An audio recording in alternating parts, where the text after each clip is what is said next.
O Zé Cleto tá aqui com a gente, o famoso Cleto da banana. Ainda tá vendendo banana, Cleto, na feira? Ou é só o apelido mesmo que ficou? Bom dia, Caio. Bom dia, Luciano Reis, Chico Reis, Gomes, Renato.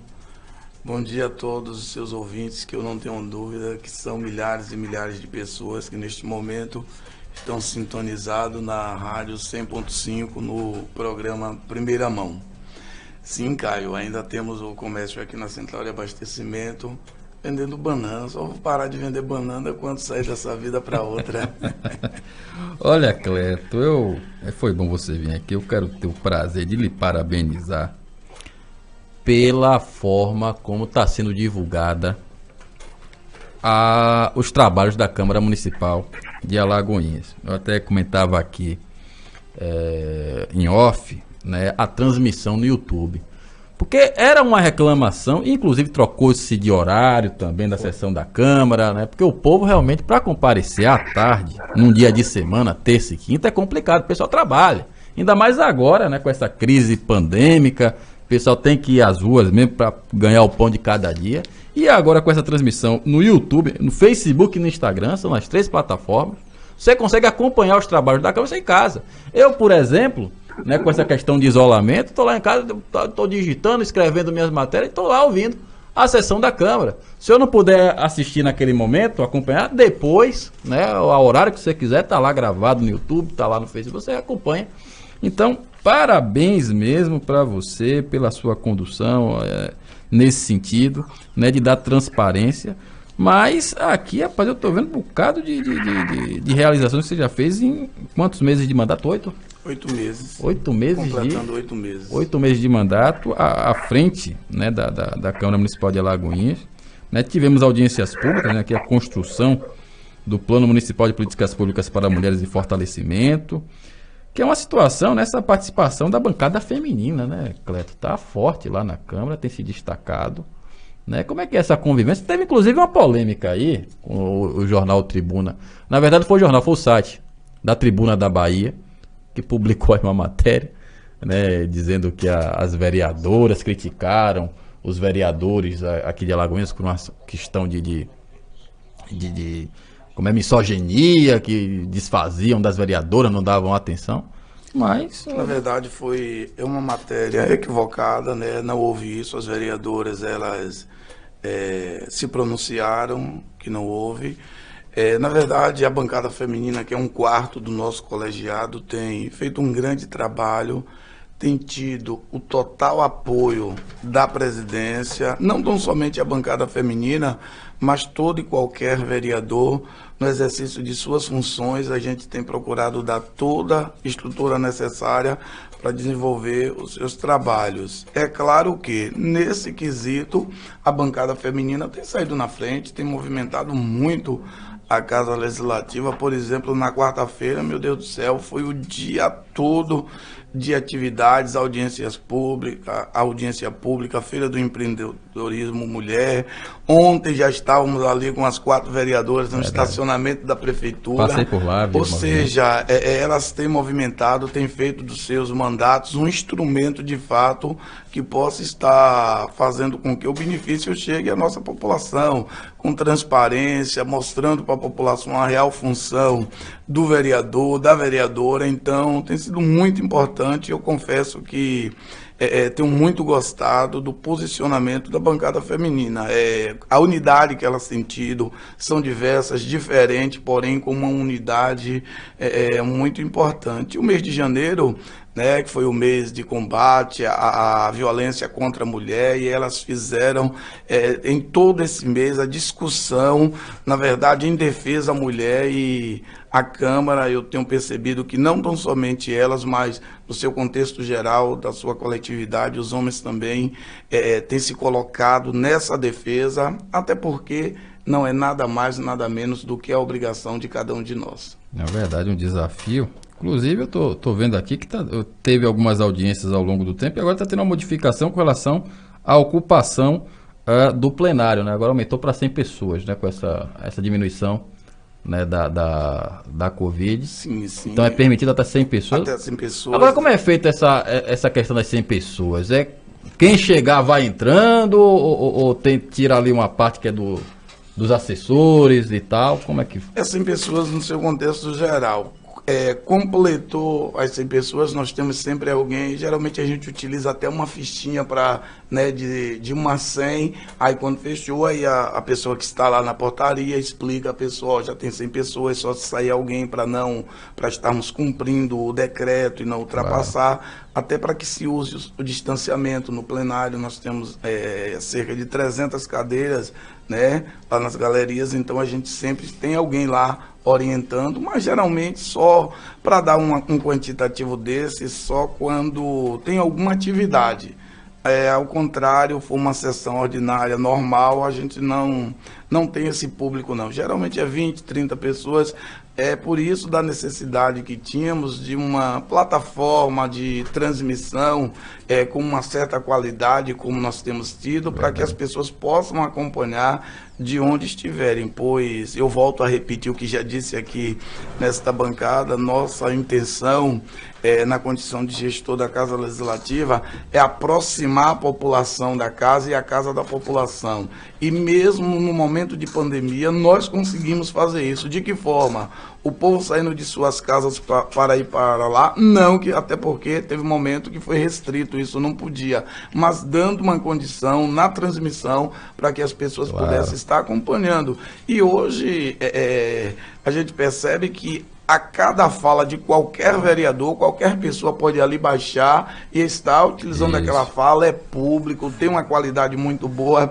Interessante que uma amiga minha chegou para mim e falou: Cleto, eu me sinto assistindo a TV Senado pela qualidade é verdade, da transmissão. Então, assim, é muito importante isso, e o tanto quanto a gente puder se esforçar para fazer com que a população esteja acompanhando os trabalhos legislativos, iremos fazer. Agora, Cleto, nós tivemos algumas votações importantes esse ano. Eu também aqui, a gente debateu bastante essa questão do Código Tributário, e eu fiz algumas críticas aqui aos vereadores, né, de mandato, né.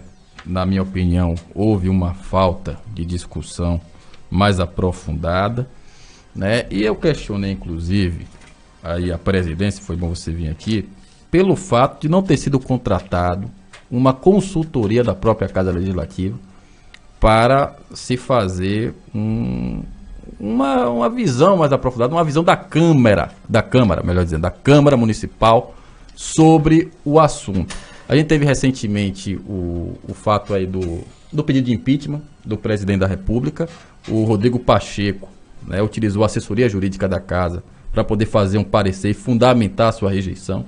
Mas no caso do Código Tributário, a gente pelo menos não recebeu nenhum informativo sobre algo parecido com esse projeto. Houve algum tipo de análise jurídica do projeto, né, do Código Tributário ou do projeto de reforma enviado pelo governo municipal à casa?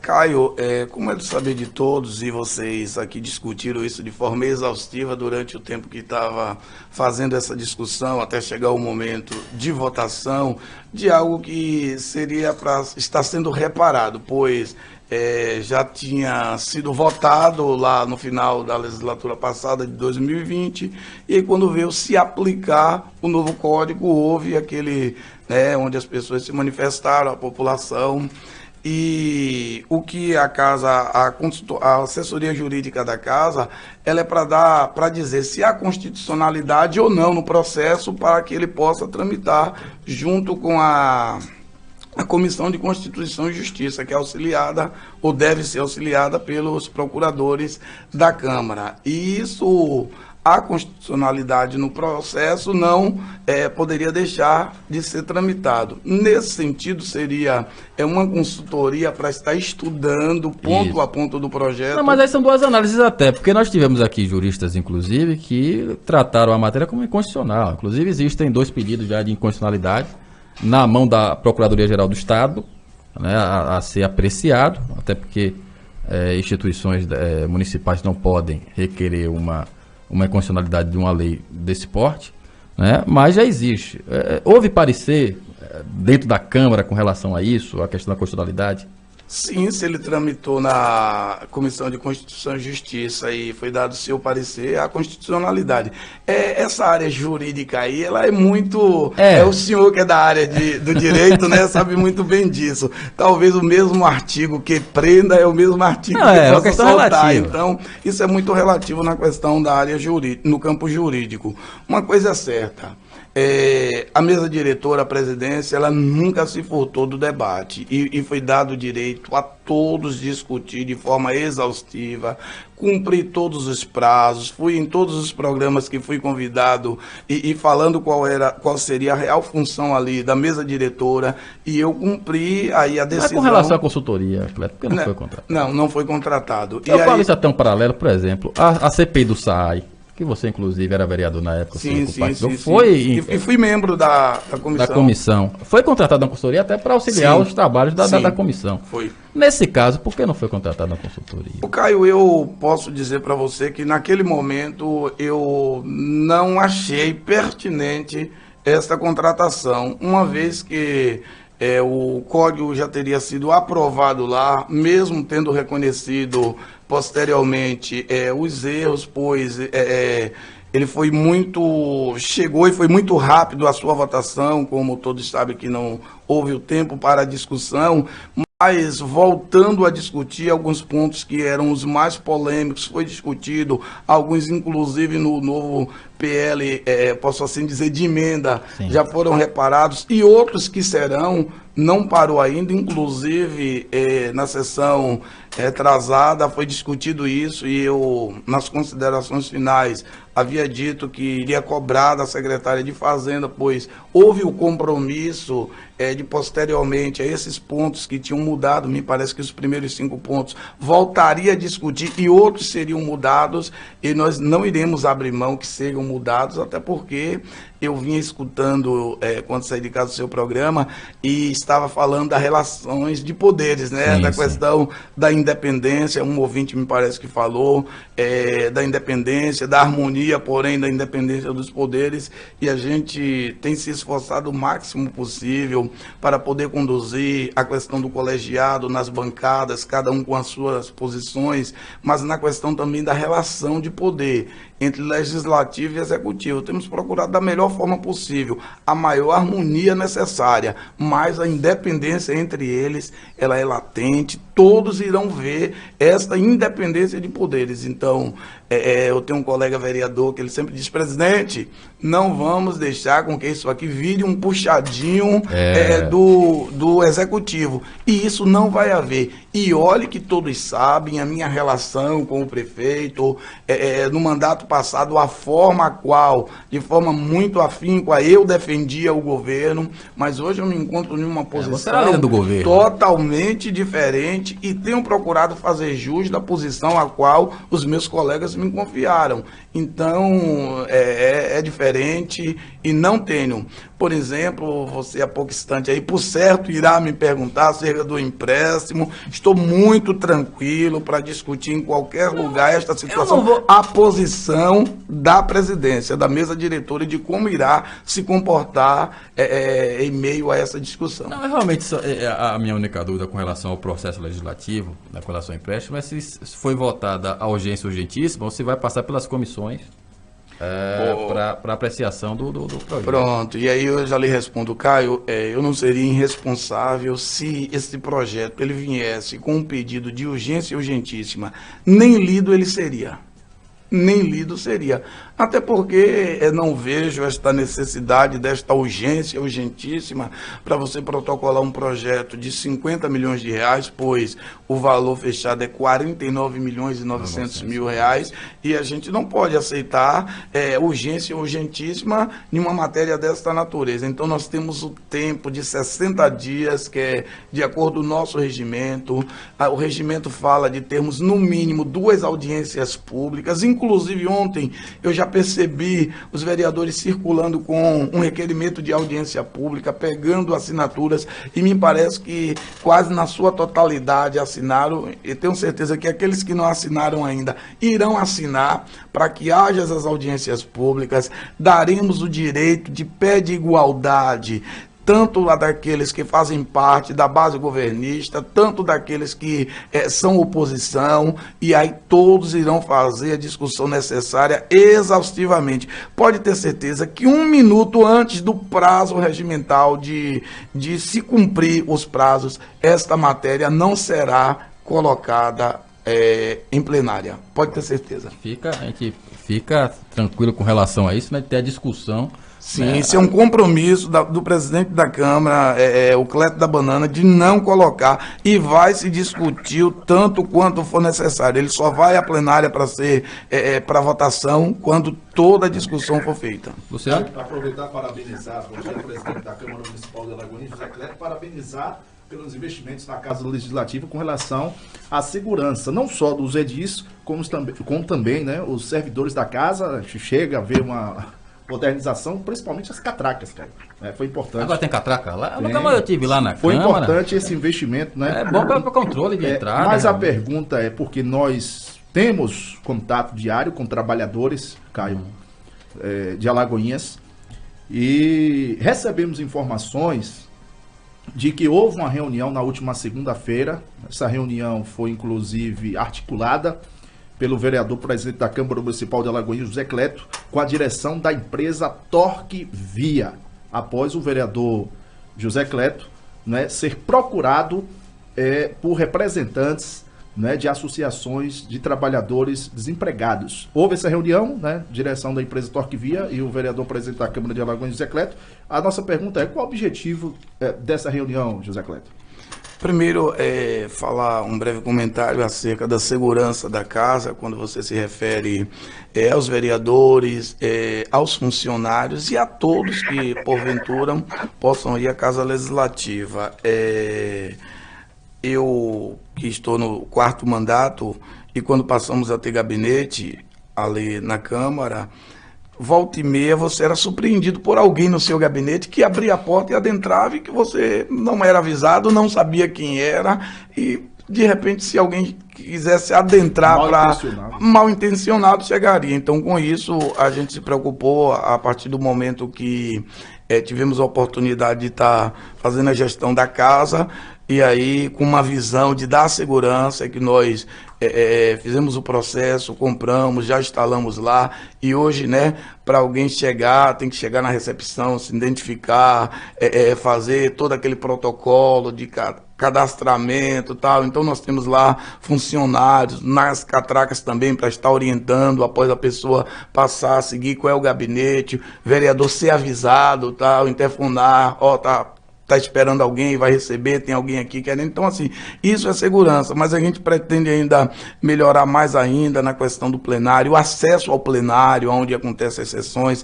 A nossa intenção é que, posteriormente, a gente possa estar providenciando também aqueles aparelhos para detector de metal, tal, para que as pessoas tenham segurança, para que todos estejam em segurança. Então, essa é o nosso objetivo. E, se Deus quiser, a gente estaremos colocando em prática, passo a passo, dando condição de trabalho a todos. No que se diz respeito a esta visita da Torque Via, Luciano, que você me pergunta, na segunda-feira, eu que fui convidado por alguns representantes de associações de trabalhadores do município, eu que fiz parte de muitos piquetes lá no campo de Buracica, ali na porta da hoje atual Heineken, Itaipava, sempre com esses trabalhadores, a busca da empregabilidade. E aí, esses presidentes, eles ficaram sabendo que a Torque ia voltar a contratar, porque o lote 3 iria voltar a retomada das obras. E aí me convidou, e eu, sim, irei sim. E aí fui com eles, chegando lá na portaria, me identifiquei, eles se identificaram, e aí a pessoa que estava ali na portaria, inclusive ali de Boa União, fiquei feliz, né? Alguém está ali prestando a sua mão de obra, um amigo nosso ali, conterrâneo de Boa União, e ele interfonou, e o senhor Rogério, que me parece que é o gerente geral, né, aqui desse trecho, e ele disse que não iria poder atender naquele momento, que só iria atender a mim. E aí eu fiquei meio que receoso. Eu disse, não, eu vim aqui a convite desses trabalhadores, desses presidentes, eu quero entrar com eles. E aí ele pediu para que eu adentrasse, aí eu fui, e aí não tratei do assunto, eu disse, Rogério, eu estou aí com alguns presidentes e eu preciso tratar de algo que é do interesse deles e dos trabalhadores, mas preciso que eles estejam.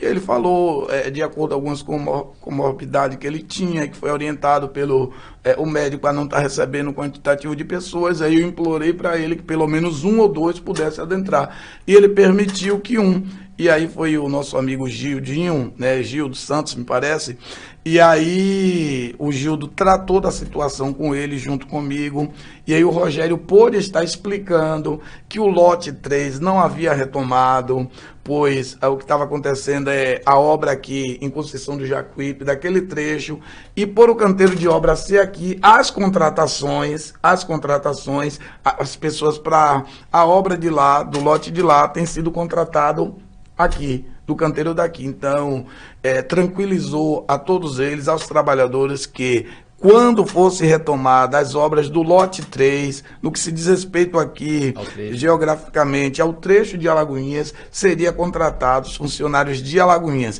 Então, nós, ao sairmos, explicamos aos demais presidentes, às pessoas que estavam ali na portaria, que o Rogério se comprometeu, ao retomar, convidar os presidentes, me convidar para que possa estar fazendo essa discussão e que essa distribuição de vagas seria para os moradores de Alagoinhas. E nós iremos sim, a par e passo, acompanhar e esperar que de fato isso possa acontecer. Barrista, trabalhador de outro município, não pode? Não diria isso, mas é claro que a preferência tem que ser de trabalhadores de Alagoinhas, porque nós temos aí uma boa parcela da nossa população desempregada, precisando, como se diz nos piquetes, quando está buscando esta oportunidade de trabalho, desemborcar a panela. E esperamos que isso possa, de fato, acontecer. Cleto, são 8 horas em ponto.